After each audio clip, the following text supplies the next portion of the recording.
The morning mist clung to the red dirt like a shroud of death. Colonel David Lones pressed his binoculars against his weathered face, scanning the jungle-covered hills that surrounded Sanh Combat Base like the walls of a green prison. It was January 20th, 1968, and something felt terribly wrong. The base, perched on a plateau 6 miles from the demilitarized zone separating North and South Vietnam, had been a relatively quiet outpost for the 3rd Battalion, 26th Marines. But intelligence reports had been flooding in for weeks, painting an increasingly grim picture. North Vietnamese Army forces were massing in the surrounding mountains, and the Marines could feel the weight of unseen eyes watching their every move. Staff Sergeant Michael Stanton adjusted his flak jacket as he made his morning rounds through the defensive positions. The base stretched across the plateau like a miniature city of sandbags and corrugated metal, home to 6,000 Marines, Navy Seabees, and South Vietnamese Rangers. Ammunition bunkers dotted the landscape, their concrete walls offering the only real protection from what many feared was coming. "Sir, we've got movement on Hill 881 North," reported Corporal James Mitchell, his voice tight with tension. Through his scope, he had spotted what appeared to be trenches being dug into the hillside, methodical and deliberate. The North Vietnamese weren't trying to hide their preparations anymore. According to intelligence briefings documented in Marine Corps' historical records, General Vo Nguyen Giap had been planning this operation for months. The legendary North Vietnamese commander, who had defeated the French at Dien Bien Phu 14 years earlier, was now setting his sights on a similar victory against the Americans. The parallels were unmistakable and deeply troubling to military strategists in both Saigon and Washington. Colonel Lones knew that President Lyndon Johnson himself was monitoring the situation. The specter of Dien Bien Phu haunted every decision being made about Sanh. Would history repeat itself in these godforsaken mountains? The French had been confident to, right until the end. As the sun climbed higher, burning away the morning fog, the true scope of their isolation became clear. Sanh sat at the end of a tenuous supply line, dependent entirely on helicopter and cargo plane deliveries. The single airstrip that connected them to the outside world was already taking sporadic sniper fire.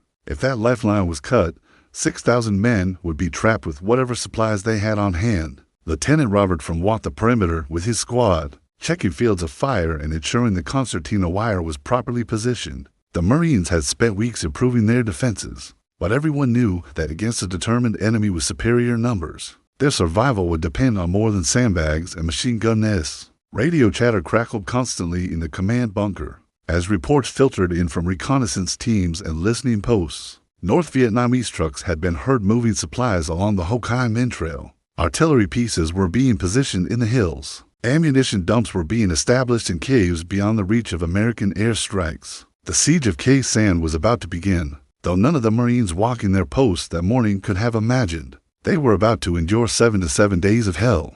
They were simply doing their jobs, following orders, and hoping they would live to see home again. The first shells would fall before dawn the next morning, and nothing would ever be the same. At 5:30 on the morning of January 21st, 1968, the world exploded. Rockets and mortars rained down on Sanh Combat Base like deadly hail, tearing through the pre-dawn darkness with orange flashes and bone-rattling concussions. Staff Sergeant Michael Stanton was blown from his cot as a rocket-propelled grenade detonated just outside his bunker, showering him with dirt and shrapnel. "Incoming! Incoming!" The cry echoed across the base as Marines scrambled for cover. The North Vietnamese had chosen their moment perfectly, catching the Americans during the vulnerable transition between night watch and morning routine. Colonel Lones dug for his command bunker as explosions walked across the compound, like the footsteps of giants. The ammunition dump took a direct hit within the first 10 minutes. The explosion lit up the entire plateau, sending secondary detonations rippling through the storage area like a deadly fireworks display. Ammunition cooked off for hours, making movement across the base a deadly game of chance. Marines pressed themselves into fighting holes as shells and bullets from their own supplies whistled overhead. Captain Kenneth Patch led his company in a desperate attempt to contain the fires spreading through the supply area. "Get those hoses over here," he shouted above the din, but water pressure was failing as shrapnel severed the main lines. The Marines formed bucket brigades, passing water and sand in a futile attempt to save what remained of their ammunition stores. The initial barrage lasted 3 hours, but it felt like a lifetime to the men huddled in their bunkers. When the firing finally stopped, the damage assessment was devastating. The ammunition dump was completely destroyed, along with most of the base's reserve supplies. The runway was cratered and unusable, cutting off their primary lifeline for resupply and medical evacuation. Corporal James Mitchell emerged from his bunker to find the landscape transformed. Where once there had been neat rows of tents and supply buildings, now there was only smoking rubble and twisted metal. The red dirt was churned into a moonscape of craters and debris. Bodies of Marines who hadn't made it to cover lay scattered across the compound. Lieutenant Robert from organized search and rescue teams to locate survivors trapped in collapsed bunkers. "Over here," called Lance Corporal David Rodriguez, who had found 3 Marines buried, but alive under a pile of sandbags. The race to dig them out before they suffocated became a microcosm of the larger battle for survival. That was just beginning. Radio communications with the outside world were sporadic at best. The main communications bunker had taken a direct hit, killing the radio operators and destroying most of the equipment. Colonel Lones managed to establish contact with Marine headquarters in Dong Ha using a backup radio, reporting the devastating opening attack and requesting immediate reinforcement and resupply. As detailed in Pentagon reports later declassified, General William Westmoreland, the top U.S.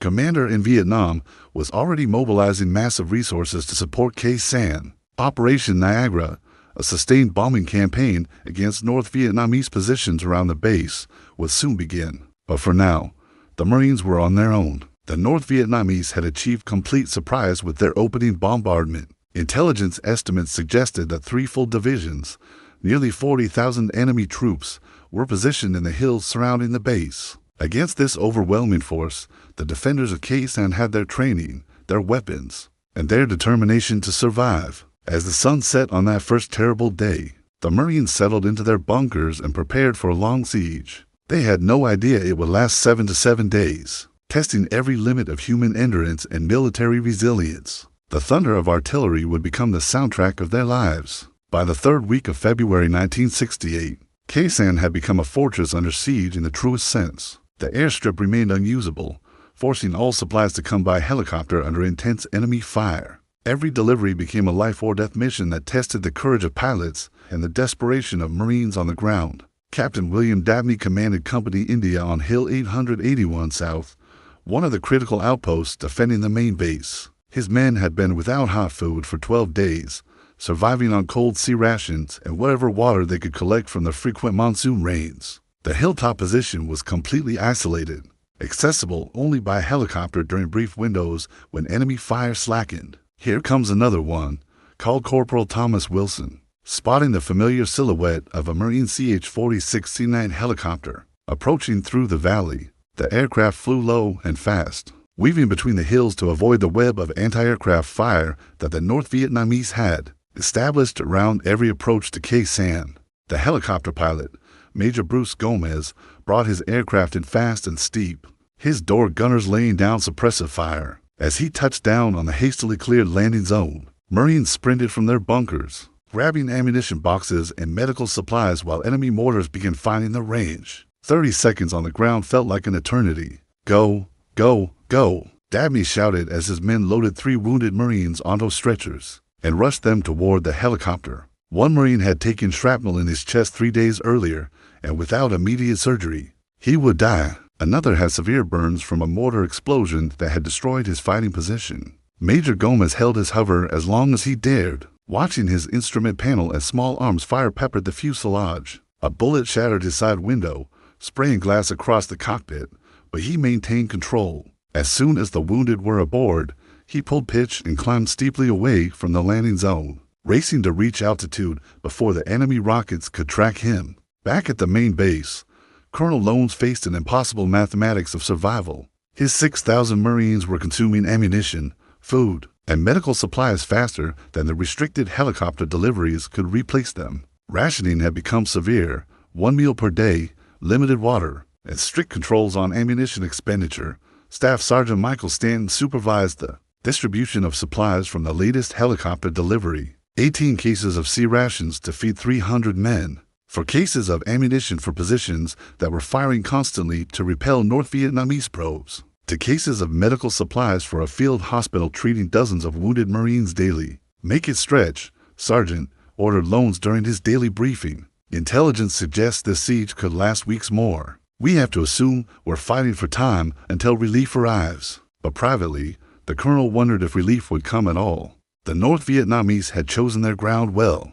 Sanh was militarily isolated and politically sensitive. The siege's psychological toll was becoming as dangerous as the physical privation. Marines had been under constant bombardment for nearly a month. Sleep was impossible during the frequent artillery barrages that came at all hours. Men jumped at sudden noises and stared at the jungle with hollow, exhausted eyes. Lieutenant Robert Fromm tried to maintain morale in his platoon by organizing small competitions and sharing letters from home. "My wife says the whole country is watching what we're doing here," he told his men during a brief lull in the shelling. Every American knows about Sanh now. What he didn't mention was that the letters also spoke of growing protests against the war and questions about whether their sacrifice was worthwhile. According to reports from the Defense Department's Historical Division, published years later, the siege of Sanh had indeed captured national attention. President Johnson was receiving twice daily briefings about the situation, and military commanders were under enormous pressure to prevent another Dien Bien Phu-style defeat.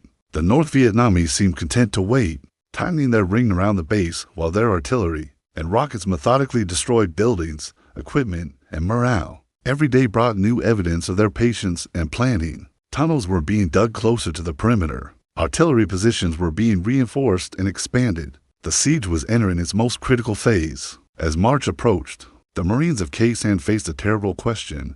Would relief arrive before their supplies ran out completely? Or would they be forced to attempt to break out through enemy lines that might cost thousands of lives? March 1st, 1968, marked 40 days under siege, and the strain was showing on every face at Sanh combat base. The monsoon season had turned the red dirt into a muddy quagmire that made movement between positions treacherous and miserable. Marines lived like moles, emerging from their bunkers only when absolutely necessary. Corporal James Mitchell had lost 30 pounds since the siege began. His uniform hung loose on his gaunt frame as he peered through his rifle scope at the jungle tree line, searching for movement among the shadows. Every Marine had learned to recognize the subtle signs that preceded an attack: birds falling silent, a change in the wind, the distant sound of equipment being moved into position. The North Vietnamese had perfected a psychological warfare campaign that was as effective as their artillery. They would shell the base at random intervals, never allowing the defenders to settle into a predictable routine. Sometimes the bombardments came every hour. Sometimes there would be 8 hours of silence, allowing the Marines to hope the enemy had withdrawn before the shells began falling again with renewed intensity. Captain Kenneth Pipes led a patrol to investigate reports of tunnel digging near the eastern perimeter. The intelligence came from sensors that had been airdropped around the base weeks earlier, designed to detect ground vibrations from enemy activity. What his patrol found was far worse than anyone had imagined. "Colonel, you need to see this," Pipes reported over the radio. His men had discovered a sophisticated tunnel complex less than 100 yards from the main defensive line. The tunnels were expertly constructed, with wooden supports and ventilation systems that allowed North Vietnamese sappers to move undetected beneath the base's outer defenses. The discovery triggered a frantic effort to locate and destroy other tunnel systems before they could be used for a major assault. It was dangerous work that cost several lives, but it was essential to prevent the North Vietnamese from infiltrating the base's core defensive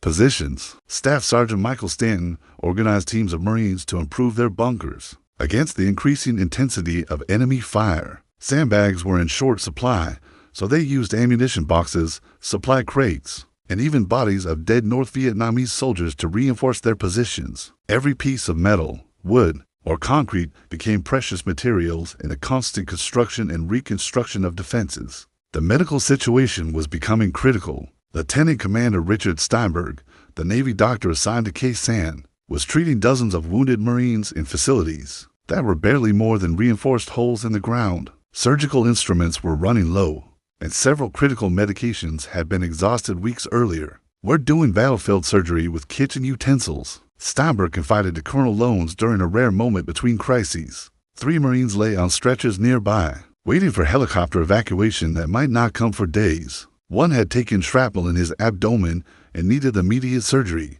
That couldn't be performed in the field. Another had lost his left arm below the elbow and was fighting infection with limited antibiotics. Lieutenant Robert Fromm's platoon had been reduced to 18 men from its original strength of 43. Some had been killed, others evacuated with wounds too severe for them to continue fighting. The survivors had formed an almost mystical bond, anticipating each other's movements and thoughts with the intuitive understanding that comes only from shared trauma. The food situation had become desperate enough that Marines were supplementing their single daily sea ration with anything edible they could find. Rats were trapped and cooked, while vegetation was gathered and tested cautiously. Some Marines had begun smoking tea leaves and coffee grounds when cigarettes ran out, finding that the ritual of smoking provided psychological comfort even without nicotine. As documented in Marine Corps historical records compiled decades later, the siege of Sanh had become the longest sustained combat action for many of the units involved. The average Marine had been under fire for more days consecutively than most World War II veterans experienced in entire campaigns. The psychological toll was unprecedented in American military experience. Colonel Lones maintained communication with higher headquarters through a backup radio system that frequently failed due to atmospheric conditions and enemy jamming. Each conversation with the outside world felt like a lifeline to a reality that seemed increasingly distant and unreal. The 40-day mark passed without ceremony or acknowledgement. There was no celebration, no recognition of a milestone survived. There was only the knowledge that tomorrow would bring more of the same hell, and that survival depended on maintaining discipline and hope despite seemingly impossible odds. By March 15, 1968, the siege had claimed hundreds of American casualties, but it had also forged ordinary Marines into legends of courage and endurance. 53 days of constant combat had stripped away everything non-essential, leaving only the pure elements of military brotherhood and the will to survive. Lance Corporal David Rodriguez had become the unofficial leader of a small group of Marines who volunteered for the most dangerous missions. When ammunition ran low in forward positions, Rodriguez and his team would crawl through enemy fire to deliver supplies. When communication lines were cut by artillery, they would splice them back together under direct observation from North Vietnamese snipers. "Somebody's got to do it," Rodriguez would say with a shrug when other Marines questioned his willingness to volunteer for suicide missions. His philosophy was simple: if everyone waited for someone else to take the risks, they would all die together in their bunkers. Better to die trying to help his brothers than to die helplessly waiting. The morning of March 15th brought news that changed everything. A massive relief operation called Pegasus was being prepared, involving the 1st Cavalry Division and elements of the South Vietnamese Army. But until the relief force could fight through the North Vietnamese defensive lines, Sanh would have to hold out for at least 2 more weeks. Captain William Dabney received the news by radio on Hill 881 South, where his company had been completely cut off for 12 days. His men were down to 3 rounds of ammunition per rifle and 1 grenade per Marine. They had eaten their last sea ration for days earlier and were surviving on rainwater and whatever edible plants they could identify. "Listen up," Dabney told his Marines, gathering them in the command bunker. "Help is coming, but we've got to hold this hill until they get here. Every position on this ridge line is critical to the defense of the main base. If we fall back, 6,000 Marines die with us." The company's situations had become so desperate that they had begun using captured North Vietnamese weapons and ammunition. Several Marines had become expert with AK-47 rifles taken from enemy dead, and they had learned to operate captured mortars and machine guns. It was a grim irony that they were staying alive using the same weapons that were trying to kill them. Sergeant Major William Harper had become a legend among the enlisted Marines for his ability to appear wherever the fighting was heaviest. Despite being in his mid-40s and officially assigned to administrative duties, Harper had spent the entire siege moving between fighting positions, bringing ammunition, treating wounded Marines, and providing the kind of leadership that kept units cohesive under extreme stress. "The sergeant major's got 9 lives," Marines would say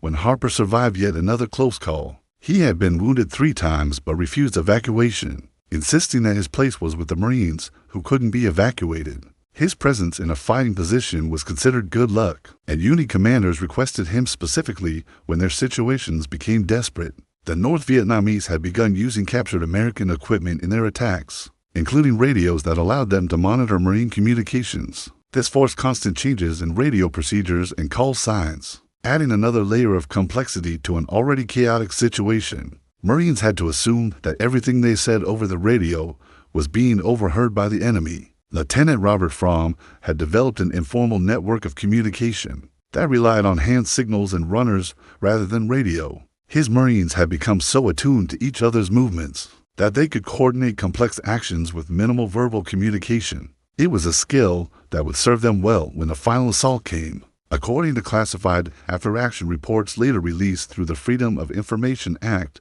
the Marines at Sanh had achieved a level of tactical proficiency that impressed even veteran military observers. Units were functioning at combat effectiveness levels that exceeded peacetime training standards despite being under siege for nearly 2 months. The psychological warfare campaign continued unabated. North Vietnamese loudspeakers would broadcast propaganda messages in English, trying to convince Marines that their cause was hopeless and their government had abandoned them. The messages were particularly effective during the long night hours when exhaustion and fear made every Marine question whether survival was possible. But the Marines had developed their own psychological weapons. They painted messages on artillery shells before firing them into North Vietnamese positions. They played loud music during quiet periods to demonstrate their continued morale. Most importantly, they maintained the military customs and courtesies that connected them to their identity as United States Marines. As March 20th approached, marking 60 days under siege, every Marine at Sanh knew they were living through something extraordinary. They were making history with their endurance, their courage, and their refusal to surrender despite impossible odds. March 25th, 1968, 64 days into the siege, brought Sanh combat base to the absolute edge of collapse. Ammunition was so low that Marines were limited to single shots only when directly engaged. Food had been reduced to 1/4 C ration per day. Medical supplies were exhausted except for morphine and bandages, and even those were running dangerously low. Colonel David Lone stood in his command bunker, studying maps that showed the positions of Operation Pegasus relief forces, still fighting to reach them. The 1st Cavalry Division had encountered heavier resistance than expected, and their advance had slowed to a crawl-through terrain that favored the defenders. Every day of delay brought Sanh closer to the moment when defense would become impossible. Staff Sergeant Michael Stanton made his daily inventory of remaining supplies, with the methodical precision of a man counting the hours until his own execution. 18 cases of ammunition for the entire base, 11 cases of C rations to feed 6,000 men, 4 gallons of potable water beyond what they could collect from rain. The mathematics of survival had become grotesquely simple. The North Vietnamese seemed to sense that their victory was within reach. Artillery bombardments had increased in intensity and frequency, sometimes lasting 6 hours without pause. Enemy probes against the defensive perimeter had become more aggressive, testing for weak points that might allow a breakthrough assault that would end the siege permanently.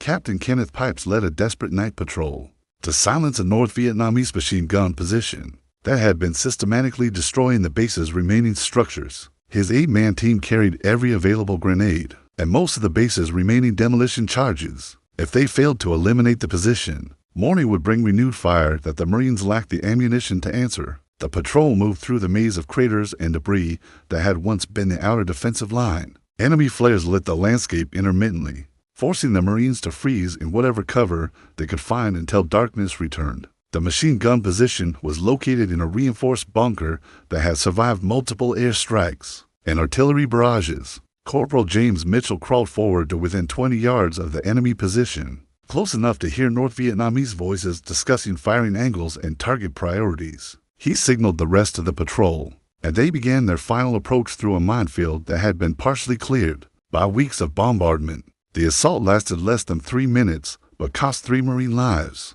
Pipes himself was wounded by shrapnel, but managed to place demolition charges against the bunker entrance before the team withdrew.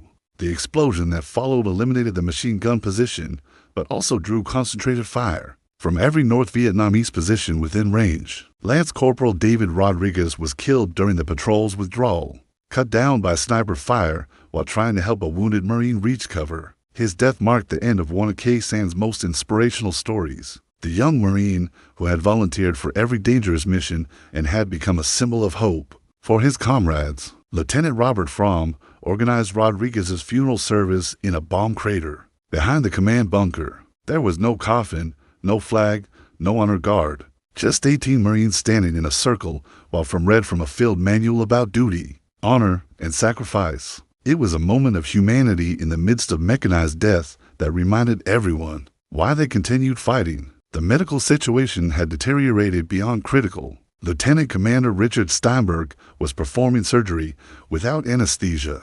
Using improvised instruments and bandages made from torn uniforms, Marines with wounds that would normally require evacuation were staying in their fighting positions because there was no way to get them to safety. "We're going to lose this base," Steinberg confided to Sergeant Major William Harper during a brief lull in the bombardment. "Not because we don't have the will to fight, but because we don't have the basic supplies to sustain human life. These Marines will fight until they die, but they're going to die soon if relief doesn't come." As detailed in Pentagon documents declassified in the 1990s, President Lyndon Johnson was receiving hourly updates on the situation at Sanh. The potential loss of the base had become a symbol of American resolve in Vietnam, and the political consequences of defeat were considered catastrophic by the administration.